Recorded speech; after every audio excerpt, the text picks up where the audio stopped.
Hey guys, Tisha here for Real Housewives of Atlanta, Season 15, Episode 3, Let's Go.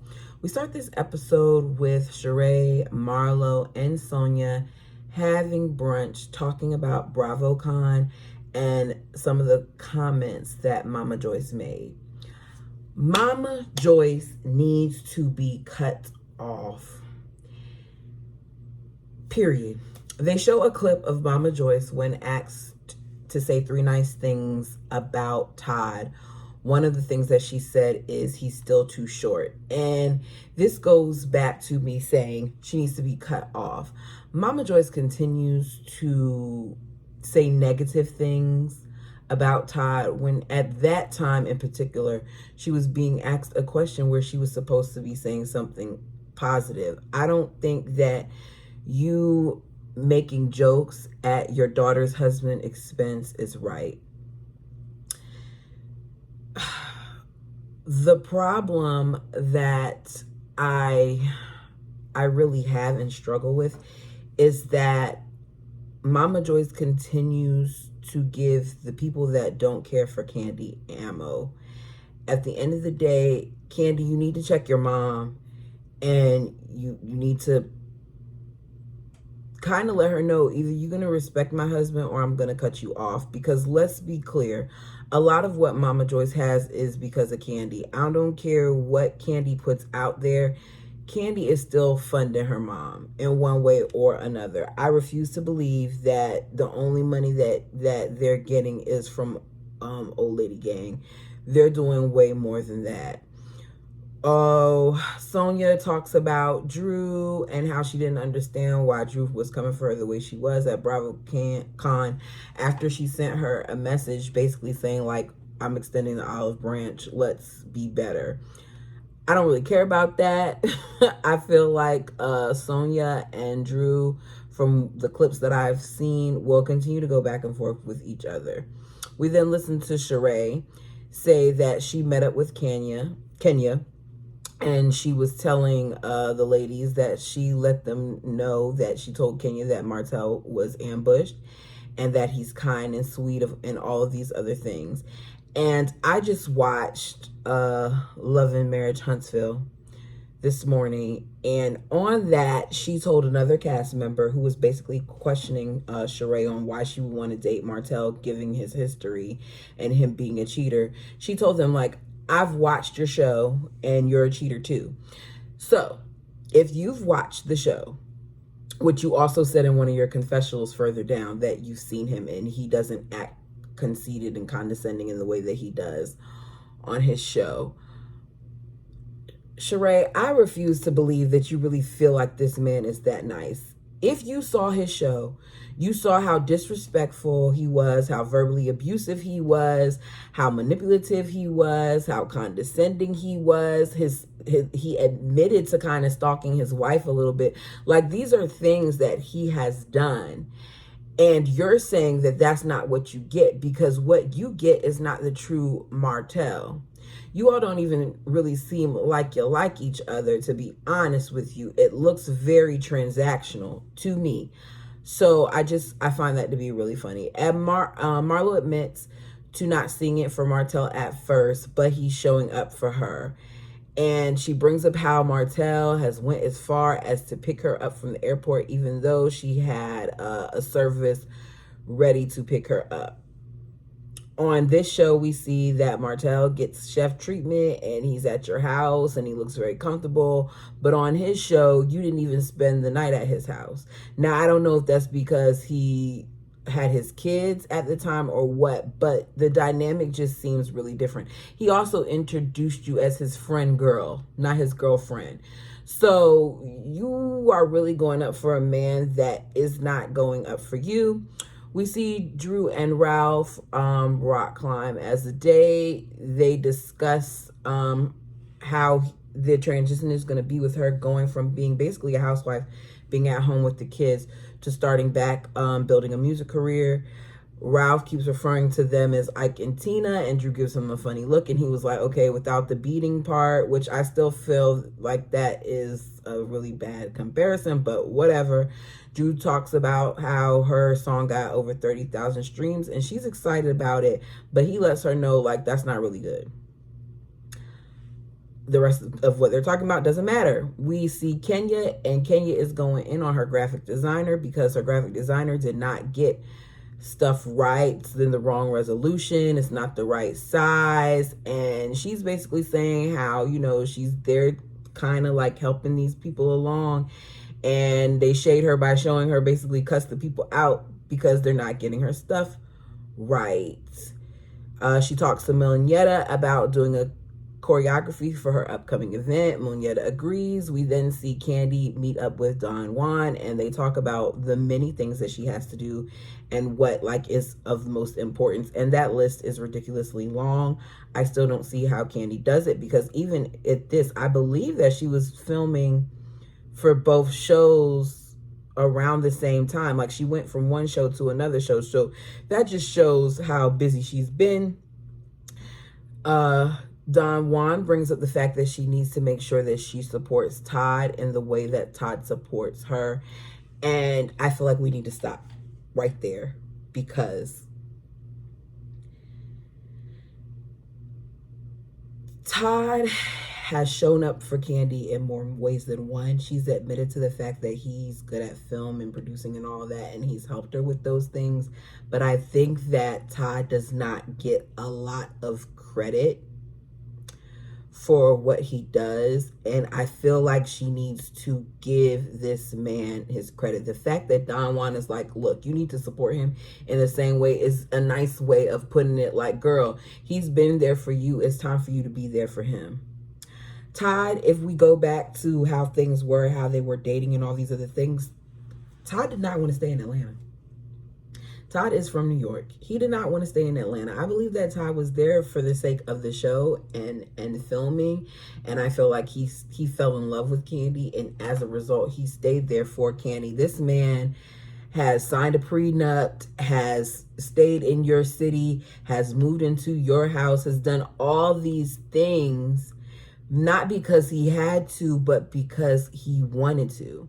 And at this point, he wants his own, and I feel like he should have his own. It's not fair that he's always pouring into her and not be able to be poured back into. That's just my personal opinion.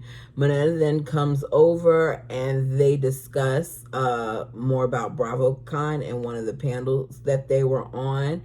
And when asked if she passes, who would she like to handle her funds? Would it be Don Juan or her mother? And Kandi says that she would want it to be Don Juan because she does not feel like her mother would be good to her husband. And in my notes, I put, why is this still a thing? Why at this point does Mama Joyce feel like it's okay to continue to bash Todd? Why at this point is your mother not still being good to your husband? You have created businesses with him. He's included them in on the businesses. He's gone way further than what a lot of men would do for your mom, and she still disrespects him. When asked what Mama Joyce would want from her man, would want for her daughter from a man, Mama Joyce basically says that she would want a guy with a decent job. And here's my problem. BravoCon, I don't know who runs all of that, but y'all are shady as hell. And I'm going to tell you why. Kandi at this point has been married to Todd, I think, for almost 10 years. Why is that even a question? So not only are you providing a space for the mother to disrespect this man, but you guys are disrespecting him as well. She's married, and for the most part, from what we can tell, she's happy. They have kids together. Why would that be a question that y'all would even think to ask? So BravoCon, the people who are over that don't sit right with me. We then hear Don Juan ask, like, what did you say to your mom? And Kandi says that she hasn't even called her since it happened. And again, in my notes, I put, Kandi, you need to check your mother. That's so disrespectful to your husband. Don Juan said, you know, he didn't feel any way about it. And she said, well, she didn't tell him, and he was bothered by the fact that Kayla saw the video and sent the video letting him know, as well as Riley talked to her mom about it. Kandi then brings up in confessionals how she told her mother at some point that Blaze and Ace may see the things that she says, so she would think that her mother would be more respectful because at some point the kids will see it. And that point even bothers me because Kandi, let's be real, and I love Kandi, but let's be real here. Kayla is of age. Kayla's in her 20s. Riley, I don't know if she's 20 yet, but Riley is of age. These girls are old enough to see that your mother, their grandmother, and I guess step-grandmother, is talking about Todd. And you're just talking about the other kids? That doesn't sit right with me. That's crazy to me. It feels like you're not dealing with the issue with your mom the way you need to. And I'm all for respecting our elders, but at some point you can check your elders too. You're not a child anymore. You're an adult who also puts money in her pocket. Candace and Drew talk on the phone. Candace invites her to be a guest with her on tour, and it wasn't what I thought it would be, but we'll talk about that later on in the episode. We see Drew and Ralph meet up with messy cousin Courtney, and she brings Bryce, who we find out that Drew knows because Drew acted with him at some point, and that is somebody that she now co-parents with, but they've been dealing with each other on and off for over 20 years. And I don't understand why you even brought him, because that whole thing was a little odd to me, but I'll leave it alone. Drew calls Kandi on what seems to be like a fake call to me to let her know about the upcoming event that she's going to have with Candace. And she shows her Courtney, and Kandi is me and shuts it down and says she doesn't even know why she's showing her Courtney. Drew says she wasn't trying to be messy. She was a little aware of what happened, but she didn't know the full details. And Drew, you were being messy, because even if you didn't know the full details of it, you knew that they had a disagreement. So there was no point in you putting her on the phone, especially since when you made the call, Courtney did walk away and say that she was going to go hang out with the guys. So I will give Courtney credit for that, even though I don't care for her. Drew also invites Courtney after she gets off the phone with Kandi, and she says she'll come along as long as she's not making anyone insecure.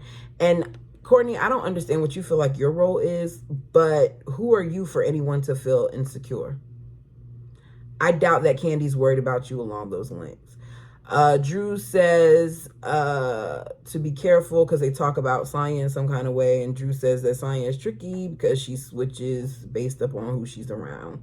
She brings up the fact that her issue with Sonya basically came from the fact that Sonya had an issue with her, and rather than addressing it with her, she addressed it with the group. And I agree. If you have a problem with me, talk to me. But are we surprised? Because Sonya has been showing the flip-floppiness, and I don't really care for her either.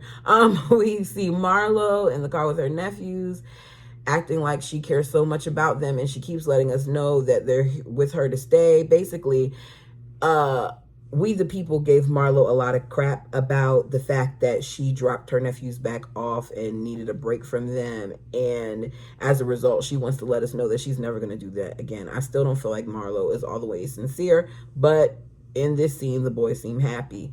She also lets us know that one of the reasons why she is so concerned about them and wanting to stay on top of them with them making good grades and all these other things is because 2 years ago she lost a nephew to gun violence. And I understand the importance of having this discussion because I have a son who I worry about often, who I understand is a teenager, and it scares me what is out there for our kids. I also have family members who I've lost to gun violence who at the time were not even committing any acts. But I will say this. Marlo is playing the sympathy card, and I don't agree with it. I don't agree with people turning tragic events into ways for people to feel sorry for them. And I feel like that's what she's doing in this situation. Everyone meets up for Candace and Drew's performance. Marlo comes in and she speaks, and well, everybody comes in. For the most part, everybody hugs each other. Everybody's there but Shereé, and Shereé said she couldn't make it because she was sick, well, under the weather. When Marlo comes in, Kandi speaks. She says hello, and Moneta smiles, and Marlo makes a comment in her confessional that Kandi is still mad about the reunion, and she takes a while to forgive people. She would have forgave her already if she was a man or if she was a chicken wing. Sonya asks where we are with Marlo, and I want to know who is we, and Moneta nods, and Kandi says she's keeping her distance. I'm really irritated because I just heard my earpiece go off, and I halfway wonder if I've been on this whole time, but we'll see. Nervous now.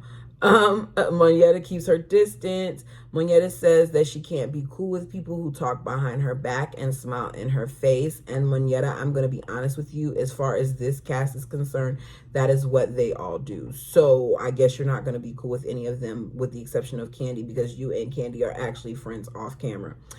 Courtney comes in, and Marlo is happy to see her. She was concerned that she was the only one, because basically I guess Sonya wasn't enough of a on my side person for her. I don't know.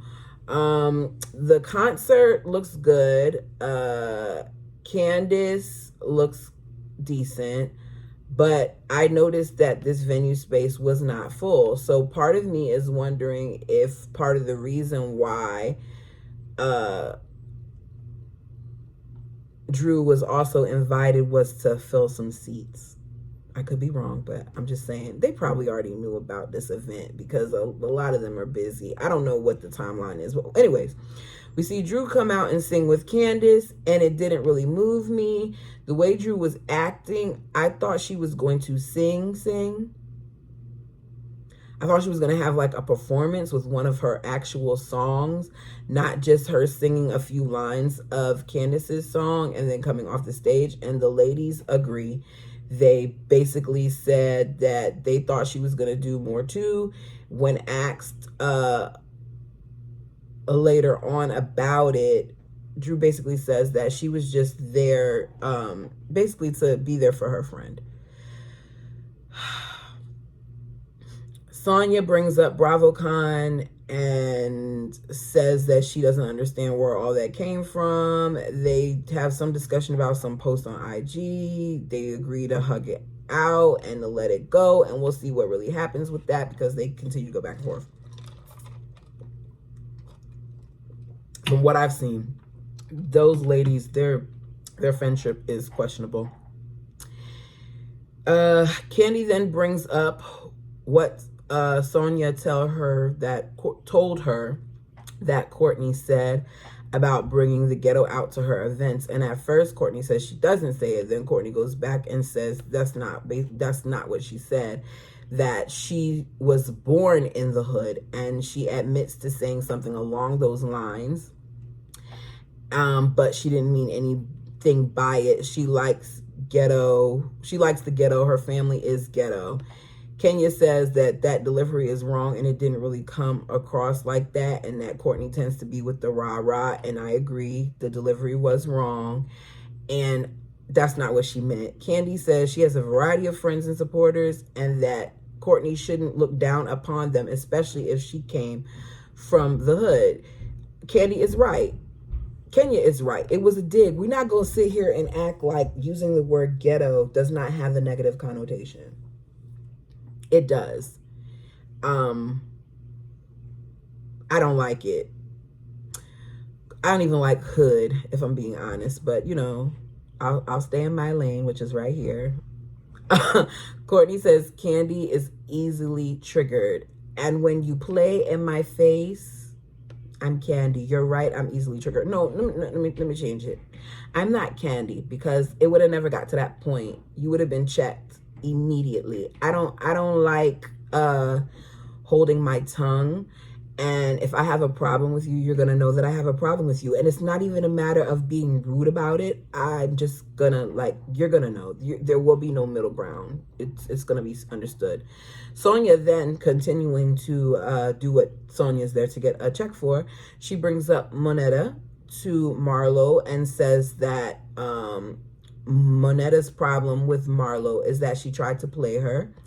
Moneta stands in it and says, yes, I said that when you were in Jamaica and I was coming in your direction. Before I got over there, you basically said, I guess Kandi let her talk. Marlo says she doesn't remember it, and Kandi and the others say you did it when she was in Jamaica. Marlo said it, and I don't know. I don't feel like it's that big of a deal. I feel like Moneta knows, based on what I saw, the little bit that I saw last season, that Kandi had a problem with her basically allowing Marlo to speak against her in a way. She was trying to just hear her out, but I feel like Kandi feels like she shouldn't have even given her that much grace. And as a result, I feel like Moneta is trying to really make it clear, like, okay, I'm going to just be me. So I think that Moneta is kind of showing more of herself this season, and I'm not mad at it. I don't feel like she's being a mouthpiece for Kandi. I feel like Moneta is just more comfortable and is just going to be whoever it is that she is. Drew gets messy and asks about what's going on with Blaze because of the incident. And when she did that, I said to myself, ask her off camera. The same way that you sat up there and you said whatever you said to Kandi on FaceTime, you video called her. Why didn't you text her that or video call or whatever without production being around? I said, okay, this is a scene. Marlo says, are you talking about the shooting that happened? Kandi says it's a private matter, and Marlo says she's leaving because Kandi Tucker can't talk about anything. That the show and the producers basically let her get away with things. And Kandi said, if you want to talk about stuff, let's bring up the fact. Let's talk about you cutting the girl in her face. And Marlo said that it was over 20 years ago. I wish Kandi wouldn't have said that in that moment, because to me, it wasn't necessary. I get that Kandi's mad. I get that Kandi's frustrated, but if you wanted to bring up something, Kandi, you shouldn't have brought up Marlo. To me, what Kandi could have said is, I don't bring up stuff, but I brought up the fact that my ex-fiance, I can't remember if he was shot and killed, but I know he was shot. I brought up the fact that Phaedra did what she did behind my back. I brought up the fact that I fell in love with this man who my mother does not like. I've brought the fact up that I've had issues with my family in the past. I've brought up the shooting. In confessionals, I spoke about it, but I don't want to continue to give light to this situation because, number one, it's a legal matter. Number two, it didn't happen to me. And number three, it has nothing to do with what we're currently talking about. But to me, and Marlo proves it later on to me, it was never about Kandi hiding it. It was about you being upset and you wanting to humiliate Kandi in some kind of way. And that brings up what we see. A sign that says 30 minutes later, 30 minutes after production wraps, we see Marlo and Drew. And Marlo is fussing because Drew didn't call out what happened at the old lady gang, and she didn't call it a shooting. And Drew is saying, like, I brought it up because I was there. I spoke to Kandi. My family and I were there like 2 days before it happened, yada, yada, yo. And Marlo wants to humiliate Kandi. Marlo wants to mess up her business by calling it out and saying that it was a shooting. Marlo makes it about her and acts like she's upset that Drew didn't call it a shooting. How could she not call it a shooting when Drew is claiming that people in her family have been shot and people that she knows and whatever. And this goes back to the fact that Marlo wanted to humiliate this girl. I don't feel like you were triggered. You were not triggered because she didn't call it a shooting. What it is I feel like, and I could be wrong, Drew was trying to make a scene because Drew said that she contacted her to find out if everyone was okay. With that being said, why bring it up now amongst these people? Because Drew was trying to make a scene as well. Marlo then brings up the fact that she said 2 years ago that her nephew that works for Kandi got shot. Now, let's be clear. It had nothing to do with Kandi. It had nothing to do with Kandi's establishment. It's Marlo's nephew who happened to work for Kandi at some point.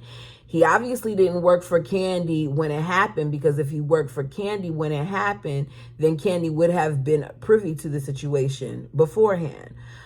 She reminds her of the nephew who works for Kandi, and we don't know how hands-on Kandi is, because I'm going to be honest with you. Kandi seemed like she was aware of the guy when she said his name, but I feel like the restaurant businesses are more of Todd's end. Anyway, so she makes her know and she tells her, and basically Kandi didn't seem to care is what she's saying. She then showed how the messages were made 2 years ago and how she told Kandi about it, and they showed the scene where she said that her son was shot and whatever, and Kandi acts surprised. Her sister's son was shot and she acts surprised. This is her blood nephew, and how could Kandi not care and whatever. And my question to you is, Marlo, did you hold the whole cast at that level? Because I feel like you did not. And Kandi said she's sorry that happened, but it don't have nothing to do with Kandi. You then later on say on camera that he got in an argument with his roommate at the time and his roommate shot him. So what does that have to do with Kandi? The biggest thing that Kandi could do was offer her condolences, say she's sorry, and maybe send some flowers to you and your sister. But you expecting a bit much for this to be a situation that did not involve Kandi. You then make it seem like Drew is wrong because Drew doesn't care, and you yell off and say my nephew is dead, whatever, and you walk off. Marlo is trying to make a scene, and I don't care for it. I don't care for it because, Marlo, you're not the only person who has had loss. But what Marlo continues to do is Marlo makes excuses for her behavior, and Marlo plays the victim. And I hope that this season that they don't allow it. Production, you're wrong for continuing to even try to bring us this narrative. Kandi has already told the situation. Kandi has said that certain parts of it are still under litigation. Kandi has said that she wants to make sure that her cousin is good. So stop trying to exploit it. Stop trying to give her negative press. It was already all over the place. She's already had to deal with it. She don't need to deal with it even more for millions of viewers to see, because Bravo does pull in a large audience. So with that being said, overall, I feel like this show was okay. I feel like it was better than the last one. I don't really see it for Courtney. I don't really see it for how Kandi allows Mama Joyce to continue to treat Todd. I want Todd to continue to be the bigger person, but keep his distance from Mama Joyce because she's very disrespectful. Overall, I'm still here. Until next time. Oh, take my piece back. Sorry for the audio in advance if it sounds janky, because this thing went off a couple of times. So I'm going to have to figure out something different next time. Until next time.